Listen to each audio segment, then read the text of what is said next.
Faith. Pero dahil po nasa state of emergency yung energy sector, under the PRICE Act, pwede na pong magpa-price freeze yung gobyerno. Bakit po hindi pa po pwedeng i-trigger yun? Nako. Kailangan pang aralin. Oo, mananapak eh. Mananapak eh. Ikaw, Auntie Claire ha. Ikaw, Auntie Claire ha. Tanda lang na lang natin magkita. Kulang na lang manapak ka pa. Huwag ka manapak. Walang niya ka. Tanungan lang, walang sapakan, madam. Anak ng toko, ante, kung ayaw mo trabaho mo, kung hindi ka masaya sa ginagawa mo, wala namang pumipigil sa'yo, mag-resign ka na. Hindi pa nag-uumpisa tanungan, mainit na ulo mo? Napakasimple lang ang tanong sa'yo ng Malacanang Press Cartel. Bakit nag-aalburuto ka dito sa video na to? Panoorin ho natin ang video ni Auntie Claire na kung saan tinangka ho siyang tanungin ng isa sa mga taga Malacanang Press Cartel at bigla ho siyang nag-alburuto sa galit. Hindi ho ganyan, ante. Bayad ho kayo sa ginagawa niyong yan.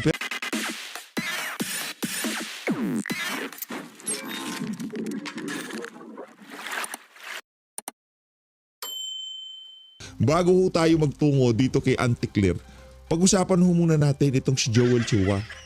Diba? Medyo nabisi ho tayo sa mga nakalipas na araw kaya hindi ho natin napasadahan itong mga ganitong klaseng litanya nitong si Joel Chua. Bakit nga ba? Yan ang tanong ng ating mga kababayan sa comment section.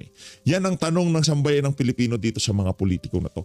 Kung gayong malinis naman pala kayo, bakit ayaw nyo dyan sa napakagandang panukala na yan? Ilang mambabatas tumutol sa death penalty para sa mga korap na opisyal. Palakpakan. Diyan ho kasi makikita natin yung mga malilinis at yung mga merong tinatagong baho. Yung mga magnanakaw. Kasi kung ikaw alam mo sa sarili mo, sincero, na talagang nandyan ka sa pwesto mo na yan para paglingkuran ng iyong mga constituent. Kasi ano ho yan dyan sa yung mga mambabatas na yan, sila ho kasi ikilatis. Kung yung death penalty na yan para sa mga mapapatunayan nagkasala, nagnakaw sa kaban ng sambayan. Napakagandang bagay ho yan. Ika nga pro-Pilipino. Wala nang mas pro-Pilipino pa dyan sa panukala na yan. Kasi ano yan yan ang pinakamabisang deterrent sa mga matatakaw sa pera ng mga congressman. Ilan ho sa mga congressman at isa dito, di umano itong si Congressman Joel Chua na ayaw dyan sa napakagandang panukala na yan. Bakit, Brad? Natatakot ka ba kung sakaling ang tawag dito, yung bikti, di ba? Bibikti. Kung sakaling bikti ang kaparusahan, baka mauna ka sa pila. Anak ng toko. Diba? Dapat hindi lang sila. Dapat pati yung pamilya nila na alam naman nila na galing sa nakaw yung ginagamit nilang pang-travel, pang-kain, pambili ng kung ano-ano. Dapat bitahin din yung mga yan. Hindi lang si Joel Chua, anak ng toko, asawa mo, di ka magtatanong saan galing pera mo, ba't ang dami mong pera? Diba may gita 100,000 lang sweldo mo bilang congressman? Diba may gita 200,000 lang sweldo mo bilang congressman? Ba't meron kang isang maletang pera? Hindi mo ba tatanungin na gano'n yung asawa mo? Di ba? Saan mo galing yan? Isoli mo yan. Hindi naman atin yan Hindi mo naman kinita yan Nakakaw yan galing sa kaban ng sambayanan. Sino ba nagbigay sa'yo yan? Yung businessman? Yun ang problema. Kaya kung sakaling magkaroon tayo ng death penalty, kasama pati asawa. Para may happy ending. And they live happily ever after. Diba, alangan naman, yung mga dapat pati kabit kasali. Diba, yung mga pumupunta sa mga opisina nila tapos doon nila binabanatan. Diba, dapat pati yung kasali. Di ka ba magtatanong madama sa bagay? Nagtatrabaho ka lang, diba? Pagka biniraan ko, tapos na usapan. Hindi yung isali yung mga kabit-kabit, huwag na kasali. Hindi, yung binibembang lang, hindi kasali. Pero yung kinakabitan, kasali yan. Hindi, marami ko kasi dyan. Sila nga dyan nagsisibakan Pagka medyo naboboard na sila, walang mga panukala, walang maiinit na balita. Pagka hindi nila binabanatan si VP Sara, sila dyan nagbebem. Anyway, yan ho ang isa sa mga mainit na usapin ngayon sa mundo ng social media. Isa ho sa mga tumututol at di umanong may ayaw dyan sa panukala na yan, nabitahin ng mga magnanakaw, isa daw ho itong si Joel Chua. Ano yan ano yan, para yan sa sambayan ng Pilipino. At kung sakaling maipasa yan, isa ho tayo sa masaya na at least alam natin, meron hong extra layer. Hindi lang visit na salin. Salin kayo ng salin. Kung yan talaga ang magiging, magiging paraan para wala nang magnanakaw. But trilyon pang ninanakaw ngayong mga panahon na to. Bago tayo magpunta dito kay Sir Eli Solidar, na kung saan tinalakay niya ho yung salin ni BP Sara gagayahin sa pagtanggal kay Corona absuelto sa CS. Naku, matindi ho yan. Absuelto sa SC. No? Yun nga ho kasi nangyari kay former Chief Justice Renato Corona, no. Na-impeach siya, kalaunan lahat ng ikinasa sa kanya absuelto ho siya sa Korte Suprema. Dito muna tayo kay Auntie Claire bago tayo magpunta dito kay Sir Elo Solidar. Yun.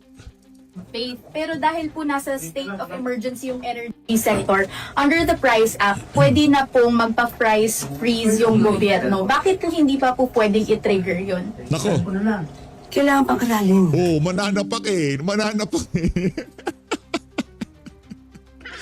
Ikaw, Auntie Claire ha. Anda lang na lang natin magkita. Kulang na lang manapak ka pa. Huwag ka manapak. Walang niya ka. Tanungan lang. Walang sapakan, madam. Okay? Tayo dito, tatanungan lang tayo. Walang mananapak. Parang manunugod.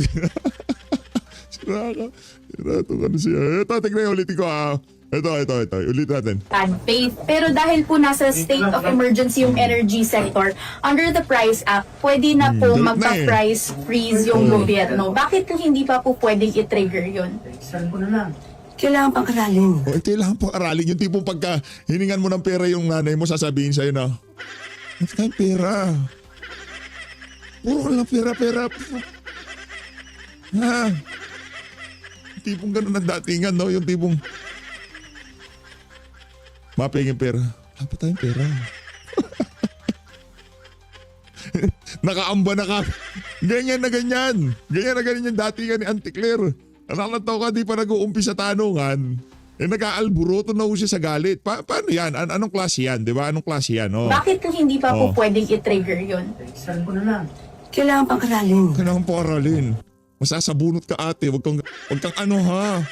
Kailangan pang aralin. Dapat aralin. Mabuti. Mabuti. Kasi may maaapektuhan din tayo mga oil companies. Na mga kaibigan ng pamilya ng administrasyong Marcos, yung kanilang mga kamag-anak ng mga oligarko, nasa oil industry sila. Kailangan aralin. Na nakikipag-usap, maganda nakikipag-usap, nakikipagnegosasyon sa ating gobyerno. So titignan po, babalansin. Ang sabi naman po ng Pangulo sa lahat ng pagkakataon, dapat balansin ang aksyon.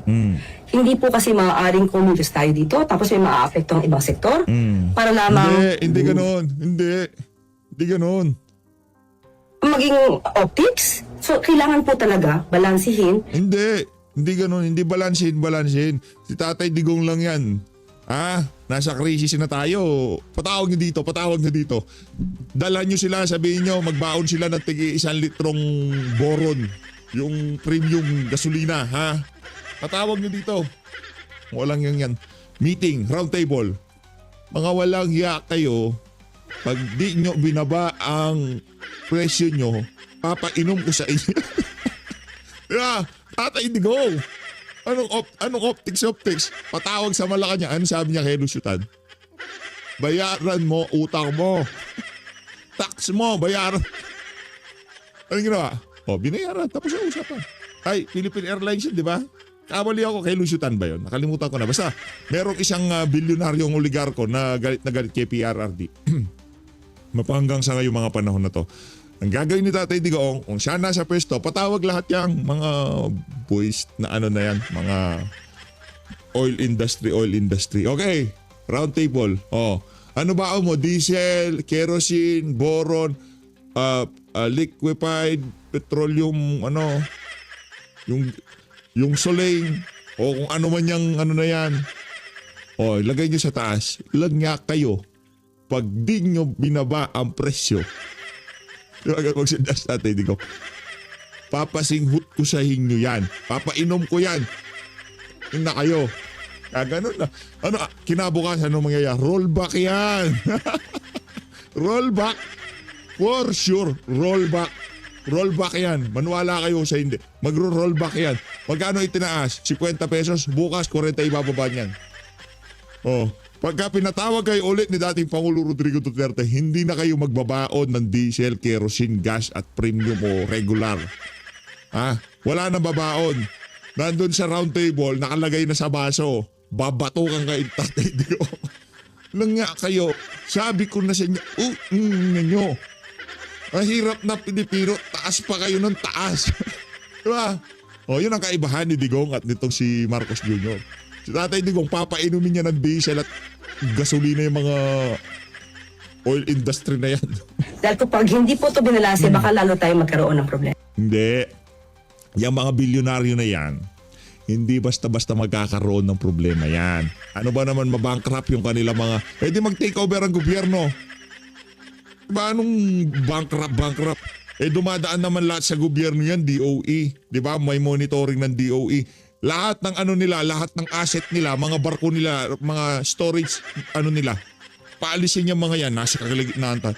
Hindi ko kasi ganun yun pag halimbawa nasa kalagitnaan tayo ng krisis, kira ganun, malaking problema. Merong kakayahan ng pamahalaan na i-take over yung mga kakailanganin para sa kanyang survival. Ganun ho yun. Diba? Kaya niyang kahit na ari-arian mo pa pagka sinabi ng gobyerno, kailangan ko yan, dahil nasa kalagitnaan tayo ng ganito, pagka natapos na tayo, babalik ko naman sa'yo. Ganun ho yun. Merong mekanismo ang pamahalaan para ma-preserba o makasurvive siya sa kung ano man dilubyon dumating sa kanya. Yun ang gobyerno. Ngayon, pagka ayaw nila, malulugi sila, hindi malugi kayo. Pero lahat ng inyong mga truck, refinery, lahat ng iyong mga storage, lahat ng mga mga kagamitan nyo for the meantime, kukunin muna namin yan. May magagawa yung mga, wala kang magagawa. Lahat ng operation, kahit na magrasyon na ang gobyerno, kami bibili, kami magbebenta. Anong malulugi? Paubusin nyo yung mga mga stock nyo na yan. Kunin nyo na yung mga puhunan nyo. After that, lahat, dahil nasa kalagitnaan tayo ng krisis, kami nang bahala dyan.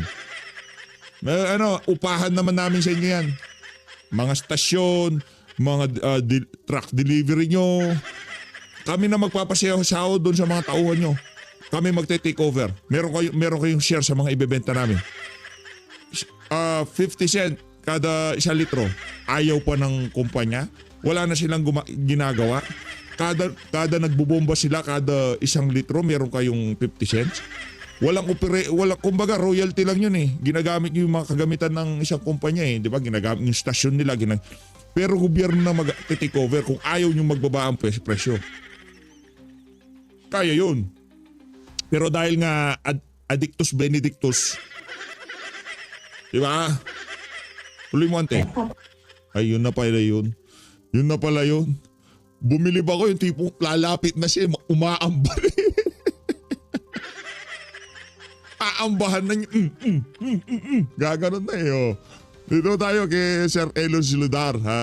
Salin ni BP Sara gagayahin sa pagtanggal kay Corona na absuelto sa SC. Nako, ito tayo kay Sir Eddie Siludar.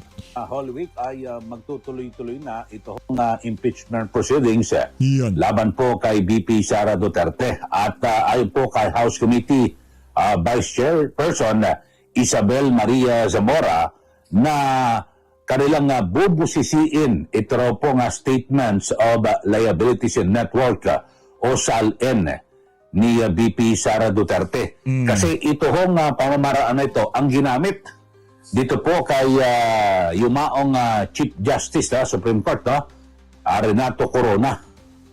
Pero napatanggal si Chief Justice Corona, pero kalaunan ay lumilitaw na mali po yung kanilang mga desisyon dahil siya po inabsuelto ng Korte Suprema. So mukhang gustong ulitin yung pagkakamali ng impeachment court kay Corona, dito naman sa kaso ni VP Sara Duterte. Nako, talaga naman ho, mga kababayan, talagang hindi po nagtanda yung ating mga Dalawang bagay lang ho yan mga kababayan. Ganito lang ho kasimple yan. Pagka itong mga walang yung magnanakaw na to, mga congressman na to, pinagpilitan niyang kay BP Sara at pagka pinagpilitan na talaga ma-impeach si BP Sara, i-release na issue yung salin-salin na yan at kalaunan niya ma-absuelto itong si BP dyan sa Korte Suprema. Malaki akong magiging problema nila kasi maliban doon sa salin, kahit naman yung salin, madali lang naman sagutin ni VP Sara yun. Mayaman ho yung yan eh. Kumbaga, hindi ho kagaya ng ibang mga congressman na pumasok sila dyan sa House of Representatives para magnakaw. Itong si VP Sara, mayaman ho yung kumbaga meron ho mga hanap buhay yung asawa niya. Wala ho sa politika. Basta yung asawa niya ay nasa nasa komersyo, ika nga. Non-business ho talaga yun. Ngayon kung ika nga lumaki man, di pa natin nakita ha. Hindi natuwa itong si Redon dun sa mga nakikita niyang figure kasi siguro naiinggit siya kasi mayroong pera si VP Sara, siya wala naman, di ba? Ngayon, kung yun ang magiging basehan niya, malaki yung ating magiging problema dyan. Di ba? Kasi lahat na ho ngayon nasangkot pati kay Sherman Scarpio, pati wala na pala salin, pati yung mga ITR niya. Income tax return niya, lahat ng mga dokumento sa... Wala ko yung tipong... Saan? Anak ng toko ba? Hindi natin hingin yung ITR, yung kay kay Sandro Marcos. Bakit di natin silipin na salin yung kay Sandro Marcos? Ba't di natin hunain silipin na salin yung mga lahat ng pinangalanan nitong si Marcos Jr.? Ayun ito si Saldico.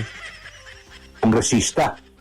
At sabi ho ni Congresswoman Zamora, ang vice chair po ito Yan. yung non-disclosure ng ilang Lalim. assets or Lalim ng boses nitong si Sir Eli. Sir Eli, ano ba sikreto mo? Sa labat ba? Sa labat? Sa labat ba pagka umaga ang binabanatan mo? Sa labat. Hindi niya alam yung sa labat? Hindi niya alam. Alam niyo yan. Pagka galit sa inyo asawa nyo, tapos di kayo pinapasok ng bahay, nasa labat kayo.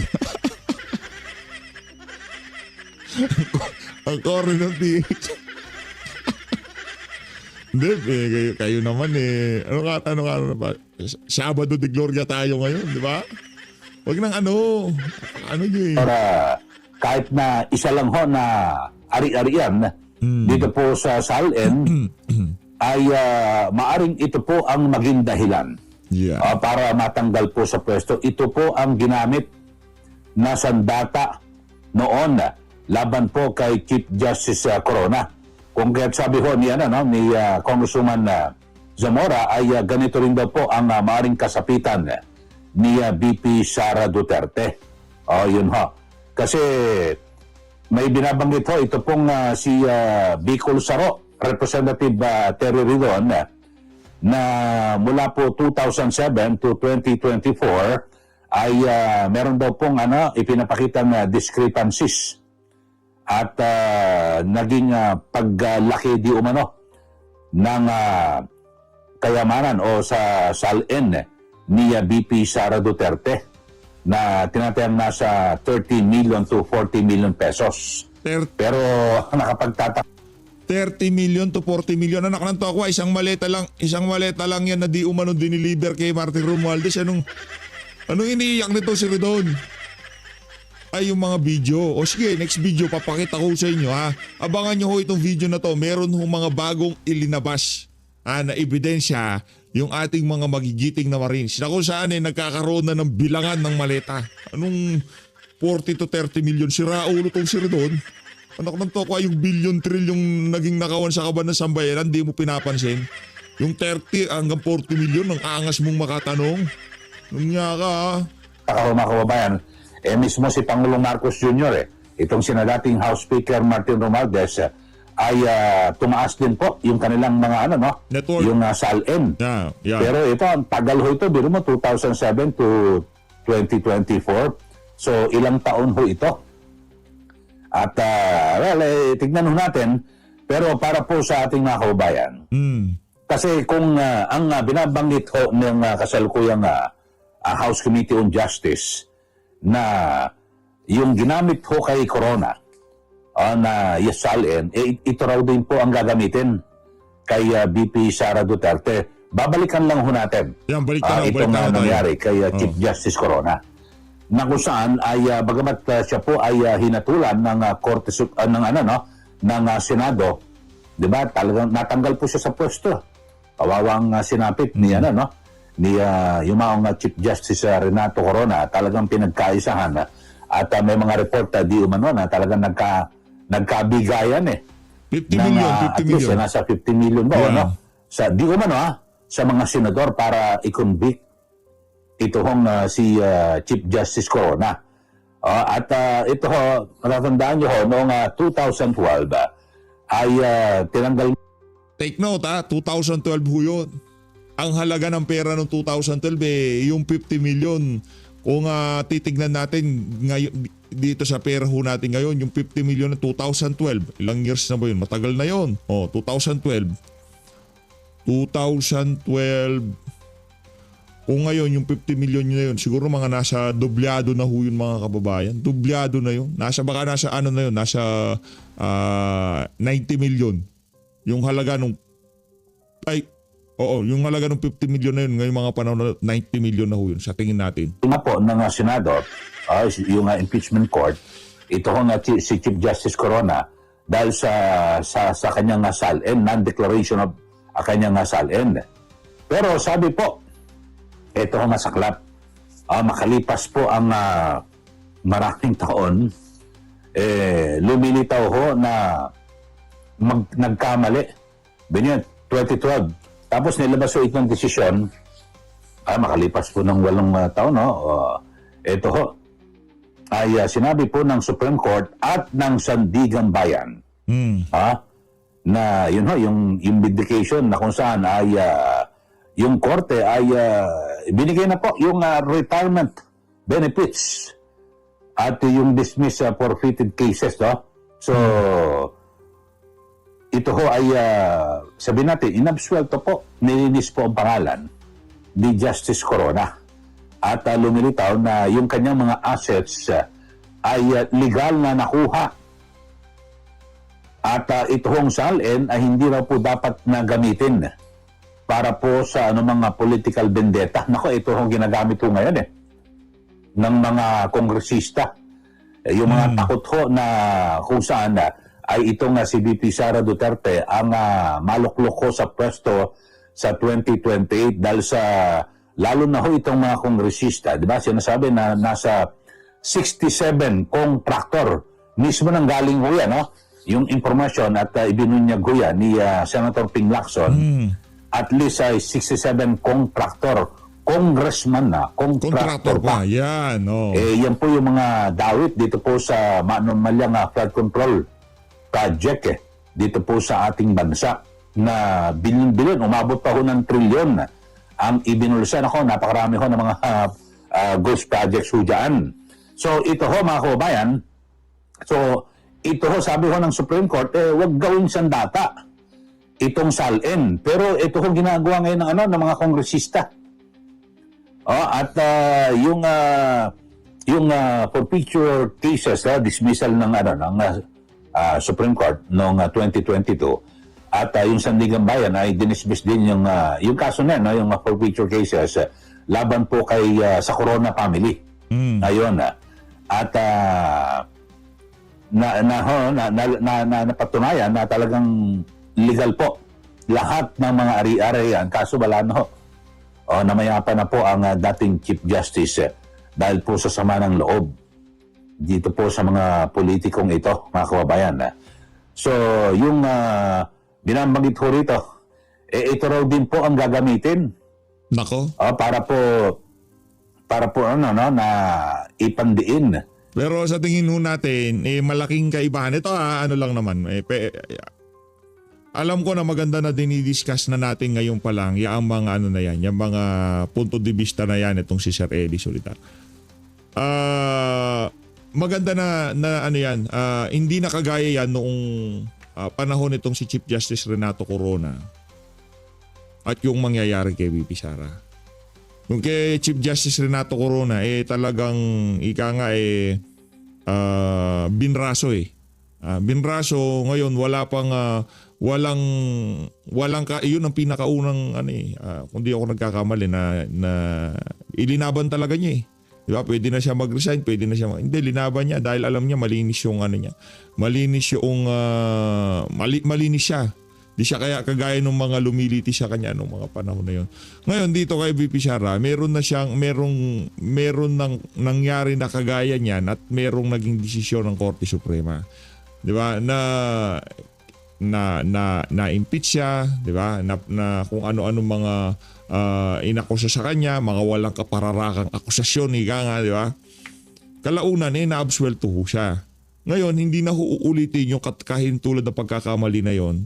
Maging ng impeachment trial, ng impeachment court. Hindi na uulitin yung ganong uring pagkakamali kagaya dito kay VP Sara. Nang dahil lamang sa salin na alam naman kahit itong si dating Senador Miriam Defensor, pinaliwanag na yung salin na yan napakalaking kabuktutan lamang. Diba? Bago mag-file ng salin, ililipat kung kani-kanino yung pera, ililipat. Diba ganun yung estratehiya nila. Lalagay sa mga kabit nila, kaibigan nila. Tapos pagka malapit ng pagka nailipat na, ibabalik na ulit yun. Ganun lang ho, merong talagang loophole yung salin na yan. Hindi ho yan ika nga kailanman naging kaparaanan para ma-secure o mapigilan para mangurakot itong mga politiko na to. Hindi ho naging kasangkapan yung salin na yan. Kaya kung yan ang magiging basehan, kung bakit mai-impeach si VP Sara, para ho natin inuulit yung pagkakamali, parang inuulit ng impeachment court yung pagkakamali na ginawa nila kay Chief Justice Renato Corona. Hindi mangyayari yan. Kay VP Sara Duterte. So inuulit na naman ho ng mga kongresista. Ito hong paggamit at ginagawang armas. Ito hong salin na ito. Yun ho. So, yan po, masaklap. Kasi, talagang, lumilitaw ho, may political vendetta. Ito na naman ho. Alam naman natin na talagang marami po ang mga kongresista ho ngayon na nagkukumahog at kung papaano nila pipigilan ang pagupo ni VP Sara Duterte. Kasi sa ngayon ho, mga kababayan, mukhang, sabagay, base po sa mga survey, mukhang hindi naman epekto. Yung ginagawa nilang demolition, yung paninira, ang dapat ho gawin ng ating mga kongresista, kung takot man kayo na maupo itong si VP Sara Duterte sa 2028 at manalo siya sa eleksyon, dapat ang gawin ho ng mga kongresista o ng administrasyon ito ay kumuha ng isang tao. Isang tao na ipalaban kay VP Sara at talagang kanilang palitawin Showdown, na itong taong ito ang tamang kandidato para sa bayan. Ito ang kandidato na mas higit ang kakayahan kay VP Sara o sino man sa mga Duterte at ito ang taong ito ang pinakamalinis. At siya ang magwawalis ng korupsyon dito po sa ating gobyerno. Dapat ganun ho, mga kababayan Kasi sa mga ibang bansa ho, ganun ho ang labanan. May malakas na kalaban. Hindi po sisiraan hindi magpapakawala ng kung ano-ano mga demolition o paninira. Ang gagawin, kayo, kalaban nyo, ganito, malakas. Maglalagay din kami ng malakas naming kandidato at ipapaalam sa mga botante na itong aming kandidato, ito mas magaling ito diyan kay VP Sara. Ito mas matalino ito kay VP Sara. Ito mas malinis ito kaysa kay VP Sara. Dapat ganun ang gawin. Pero wala ho, only in the Philippines. Na kapag may malakas po ng kandidato, ang ginagawa, sinisiraan. Imbes na sabihin sa mga botante na hindi, ito di ba? Ito mas magaling, wag yan. wag yung si VP Sara Duterte. Dapat ganun ho mga kababayan eh. Kayo ho, ano pa napapansin nyo rito sa Pilipinas? Ganun lang, paulit-ulit. Sana mabago na ho yung, Sana. yung uri ng pananampalataya at yung uri ng pamumulitika dito po sa ating bansa. Kaya talagang wala ho eh. Hindi po maiiwasan na magkakampi-kampi at talagang nagkakawatak-watak po yung yung ating mga kababayan, yung mga Pilipino kasi puro paninira. Dito na lang sa social media, di ba? Kanya-kanya ho mga pakulo. Siraan ng siraan. At sasabihin, ako, fake news yan, gano'n, etc. Pero ang pinakamaganda sana, gawin ho sa positibo. Di po ba? Ngayon, eto ho, balikan natin. Ang nakakatawa ho, ang sabi, ang ginawa pang ehemplo, yung mali. Biro nyo, nagkamali, lumilita, nagkamali ho ang Senado at maging ang House of Representatives noon sa pag-convict kay yumaong Supreme Court Chief Justice Renato Corona. Kasi napatunayan po ng Sandigan Bayan at ng Supreme Court na mali yung ibinigay sa kanyang akusasyon. Na hindi totoo na nakaw at merong anomalya sa kanyang salin. Makalipas nga lang ng napakaraming taon, ng 8 hanggang 10 taon, makalipas lumabas yung tunay, yung talagang katotohanan na kung saan wala na ho. Kilala ko kung personally si Chief Justice Corona at alam niyo, nakoberan ko rin ho yan at nung panahon ni GMA nasa Malacanang. So maayos na tao, tas naging Chief Justice mga kababayan pero ang ayon po sa report talagang namaya pa ho dahil sa sama ng loob. Grabe, no? Di po ba? Wow. So napagkaisahan kung inyo po matatandaan, di ba, sa ilalim po ng Pinoy administration, talagang yung mga report ang dami, may mga umamin ho ng mga senador na nagkabigayan po ng milyon-milyon sa pamamagitan ng sinasabing ano ba yung DAP na yon? Yung na kung saan binigyan ng pondo yung bawat senador para matiyak ko at makuha yung suporta o boto. Yun. Yan po mga kababayan. So uulitin ho ito. Nako. Kaya ho natin tinulakay ito mga kababayan kasi binanggit ho ito ng vice chairperson ni Luistro. Ito pong si Congresswoman Zamora na ang sabi, Sara Duterte impeachment shall ends used to convict Corona. Zamora, ito ayan ang sabi ho, di ba? So ang ibig sabihin ho nito mga kababayan ay yung ginamit noon ng House of Representatives at ng Senado para matanggal itong si Chief Justice Corona, ito rin daw ang gagawing estilo ng kasalukuyang mga kongresista. Ewan ko lang kung ang mga senador uulitin nila yung kamalian noon sa paghatol kay Chief Justice Corona. Bagamat sa ngayon ang base po sa mga numero ay malabong makakuha ho ng 16 na boto. Kasi kailangan 16 po ang makuhang boto para Correct. mapatanggal at hatulang guilty at tuluyang mapatanggal sa pwesto itong si VP Sara Duterte. So yun ho, at abangan ho natin at ewan lang ho natin kung nauulit yung mga di umano mga aligasyon na parang nasuhulan noon di umano yung mga senador ng project at para makuha ang boto at mapatalsik itong si Chief Justice Corona.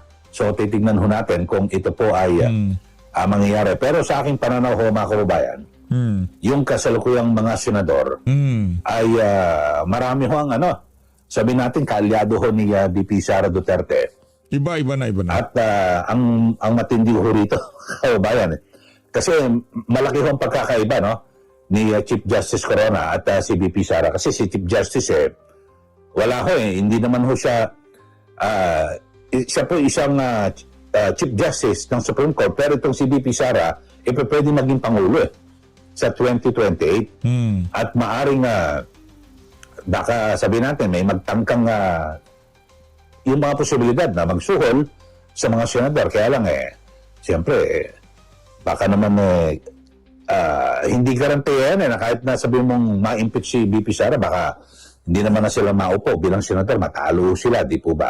Kung sila ay boboto ng laban kay BP Sara. So, iba ko ang sitwasyon ngayon. Pero ang binabanggit ko, kaya na-issue natin ito, kasi yung pagkakamali noon ng House of Representatives at ng Senado sa pag-convict at pag-alis kay Chief Justice Corona, ganito rin gagawin nila kay BP Sara. So, hindi na po sila natuto.